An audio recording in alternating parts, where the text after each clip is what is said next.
ലോകത്തെ തന്നെ ഞെട്ടിച്ചുകൊണ്ട് അല്ലെങ്കിൽ ഇന്ത്യയിൽ ഇതുവരെ ഇല്ലാത്ത രീതിയിലായിരുന്നു. അതായത് പാകിസ്ഥാനിലേക്ക് ഇന്ത്യ നടത്തിയിട്ടുള്ള എയർ സ്ട്രൈക്കിനെ കുറിച്ച് അല്ലെങ്കിൽ പ്രിസിഷൻ അറ്റാക്കിനെ കുറിച്ച് ബ്രീഫ് ചെയ്യാൻ വേണ്ടിയിട്ട് 2 പെൺപുലികൾ വന്നത്. കേണൽ സോഫിയ ഖുറൈഷിയും അതേപോലെ തന്നെ വിംഗ് കമാൻഡർ വ്യോമിക സിംഗും.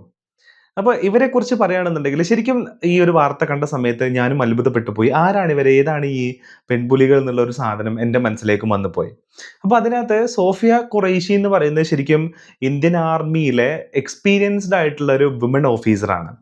അതായത് 2006 നമ്മുടെ പീസ് കീപ്പിംഗ് ഫോഴ്സ് ആയിട്ട് യുഎന്നിന്റെ പീസ് കീപ്പിംഗ് ഫോഴ്സ് ആയിട്ട് കോങ്കോയിൽ വർക്ക് ചെയ്ത് എക്സ്പീരിയൻസ് ഉള്ള ഒരു ഒരു കേണലാണ് ശരിക്കും ഈ നമ്മുടെ സോഫിയ ഖുറൈഷി എന്ന് പറയുന്നത്.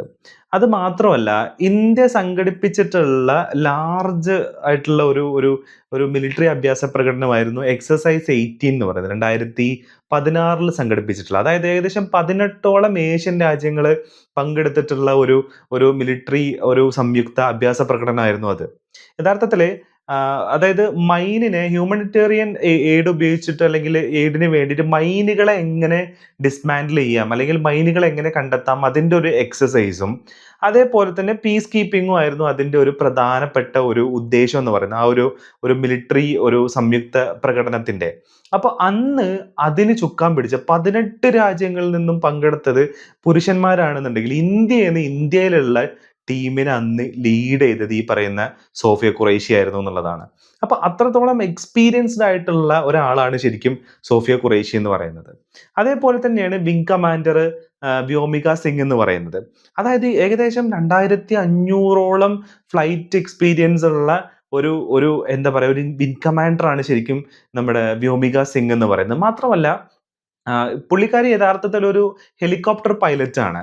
അപ്പോ അത് മാത്രമല്ല, ഹയർ ആൾട്ടിറ്റ്യൂഡിൽ ഇപ്പൊ ജമ്മു ആൻഡ് കാശ്മീർ അതേപോലെ തന്നെ നോർത്ത് ഈസ്റ്റ് റീജിയനിലൊക്കെയുള്ള ഹയർ ആൾട്ടിറ്റ്യൂഡിൽ പറക്കാൻ കഴിവുള്ള അല്ലെങ്കിൽ പറന്ന് പരിശീലിച്ചിട്ടുള്ള ഒരു ഒരു എന്താ പറയാ ഒരു ഫിനിക്സ് ആണ് ശരിക്ക് ഈ വ്യോമിക സിംഗ് എന്ന് പറയുന്നത്. മാത്രമല്ല, അരുണാചൽ പ്രദേശിൽ ഉണ്ടായിട്ടുള്ള ഒരു കലാമിറ്റിയിൽ അന്ന് വളരെ ബാഡ് ആയിട്ടുള്ള വെതർ കണ്ടീഷൻസിൽ അവരെ ആളുകളെ ഇവാക്യുവേറ്റ് ചെയ്യാനൊക്കെ അന്ന് നമ്മുടെ എയർഫോഴ്സ് ഉപയോഗിച്ചിട്ടുള്ള ഒരു വിംഗ് കമാൻഡർ ആണ് ശരിക്കും ഈ വ്യോമിക സിംഗ് എന്ന് പറയുന്നത്.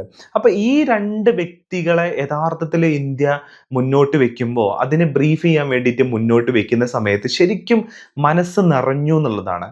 അതായത് ഒന്നാമത്തെ റീസൺ എന്ന് പറയുന്നത്, ഈ ഓപ്പറേഷൻ ഇന്ത്യ പേരിട്ടത് ഓപ്പറേഷൻ സിന്ദൂർ എന്നുള്ളൊരു പേരാണ്. അതായത് സിന്ദൂരം മായ്ച്ചു കളഞ്ഞ ആ തീവ്രവാദികളെ പാഠം പഠിപ്പിക്കാൻ വേണ്ടിയിട്ട് ഇന്ത്യ ഇട്ടൊരു പേര് സിന്ദൂരം. അത് മാത്രമല്ല, ആ പാഠം പഠിപ്പിച്ചതിന് ശേഷം അതിനെ ബ്രീഫ് ചെയ്യാൻ വേണ്ടിയിട്ട് വന്നിട്ടുള്ളത് 2 സ്ത്രീകളാണ്. അപ്പോ ഇവിടെ യഥാർത്ഥത്തിൽ ട്രോമ അനുഭവിക്കുന്നതും ഇവിടെ യഥാർത്ഥത്തിൽ ദുഃഖം അനുഭവിച്ചതും സ്ത്രീകളാണ് ഇന്ത്യയിലെ. അവർക്ക് മറുപടിയായിട്ട് ഒരു സ്ത്രീത്വമുള്ള ഒരു പേരും അതേപോലെ തന്നെ സ്ത്രീകളെ തന്നെ നിയമിച്ചു എന്ന് പറയുന്നത് ഇന്ത്യ മുന്നോട്ട് വെക്കുന്ന ഒരു ആശയമാണ്. അത് യഥാർത്ഥത്തിൽ ഇത്തരത്തിലുള്ള ആശയവും ഇത്തരത്തിലുള്ള കാഴ്ചപ്പാടും ഇത്തരത്തിലുള്ള കാര്യങ്ങളുമാണ് എന്നും ലോകത്തിന് ഇന്ത്യ മുന്നോട്ട് വെക്കേണ്ടതെന്ന് ആഗ്രഹിക്കുന്ന ഒരാളാണ് ഞാൻ. എന്നും ഇന്ത്യക്ക് അങ്ങനെ വെക്കാൻ സാധിക്കട്ടെ എന്നും പ്രാർത്ഥിക്കുന്ന ഒരാളാണ് ഞാൻ. അപ്പോൾ ഇന്ത്യയിൽ ഇത്തരത്തിലുള്ള ഓഫീസേഴ്സ് ഉണ്ട്, അല്ലെങ്കിൽ ഇന്ത്യക്ക് ഇത്തരത്തിലുള്ള ശക്തമായിട്ടുള്ള സ്ത്രീ സാന്നിധ്യം ഇന്ത്യൻ ആർമിയിൽ ഉണ്ട് എന്നുള്ളതൊക്കെ റിയലൈസ് ചെയ്തത്, ഒരുപാട് ആൾക്കാർ റിയലൈസ് ചെയ്തത് ഈ ഒരു കാര്യത്തിലൂടെ ആയിരിക്കും എന്നാണ് ഞാൻ വിശ്വസിക്കുന്നത്.